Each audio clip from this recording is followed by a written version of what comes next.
I was 18 years old when I got married. I belonged to a very conservative family, a Baloch family, where good daughters never say no to their parents. My father wanted me to get married, and all I said was, if that makes you happy, I'll say yes. And of course, it was never a happy marriage. Just about after 2 years of getting married, about 9 years ago, I met a car accident. Somehow my husband fell asleep and the car fell in the ditch. He managed to jump out, saved himself. I'm happy for him. But I stayed inside the car and I sustained a lot of injuries. The list is a bit long. Don't get scared. I'm perfectly fine now. Radius ulna of my right arm were fractured. The wrist was fractured. Shoulder bone and collarbone were fractured. My whole rib cage got fractured. And because of the rib cage injury, lungs and liver were badly injured. I couldn't breathe. I lost urinary bowel control. That's why I have to wear the bag wherever I go. But that injury that changed me and my life completely as a person, and my perception towards living my life, was the spine injury. 3 vertebrae of my backbone were completely crushed, and I got paralyzed for the rest of my life. So this accident took place in a far-flung area in the outskirts of a very small province, Balochistan, where there was no first aid, no hospital, no ambulance. I was in the middle of nowhere in that toppled car. Many people came to rescue. They gave me CPR. They dragged me out of the car. And while they were dragging me out, I got the complete transection of my spinal cord. I finally ended up in a hospital where I stayed for 2.5 months. I underwent multiple surgeries. Doctors have put a lot of titanium in my arm. There's a lot of titanium at my back to fix my back. That's why people in Pakistan call me the Iron Lady of Pakistan.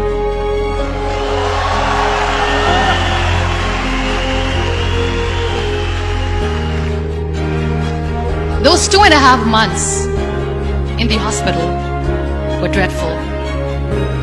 I will not make up stories just to inspire you. I was at the verge of despair. One day, doctor came to me and he said, well, I heard that you wanted to be an artist, but you ended up being a housewife. I have a bad news for you. You won't be able to paint again because your wrist and your arm are so deformed, you won't be able to hold a pen again. And I stayed quiet.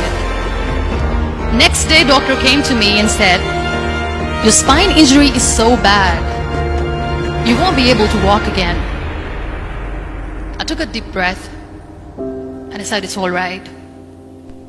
The very next day, doctor came to me and said, because of your spine injury and the fixation that you have in your back, you won't be able to give birth to a child again.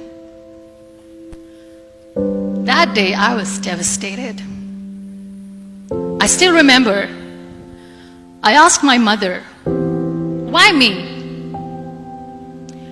And that is where I started to question my existence. Why am I even alive? What's the point of living?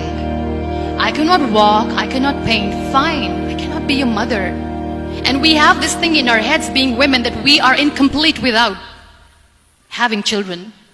I am going to be an incomplete woman for the rest of my life. What's the point? So my mother said to me, this too shall pass.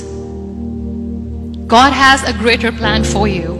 I don't know what it is, but He surely has.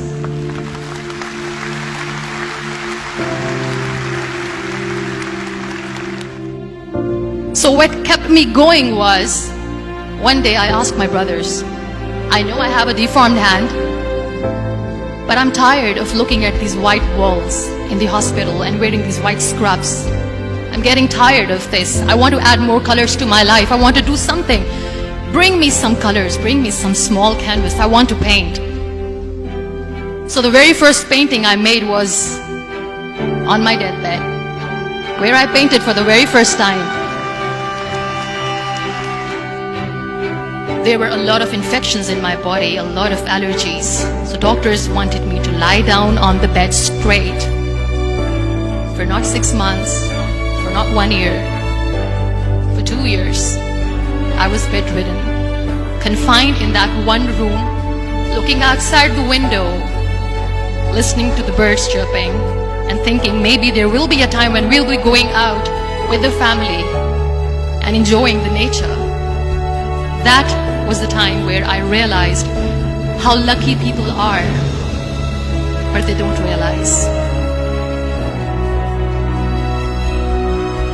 And you know how it all began? That day I decided that I'm going to fight my fears. We all have fears. Fear of unknown, fear of known, fear of losing people, fear of losing health, money. We want to excel in career, we want to become famous, we want to get money. We are scared all the time. So I wrote down one by one all those fears. And I decided that I'm going to overcome these fears one at a time. You know what was my biggest fear?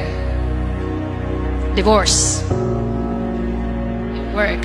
But the day I decided that this is nothing but my fear, I liberated myself by setting him free. And I made myself emotionally so strong that the day I got the news that he's getting married, I sent him a text that I'm so happy for you and I wish you all the best. And he knows that I pray for him today.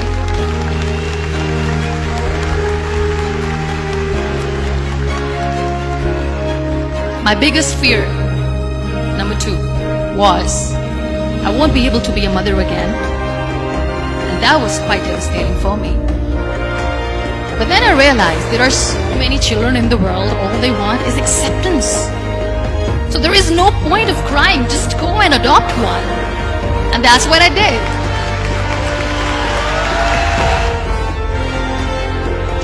So when you accept yourself the way you are, the world recognizes you.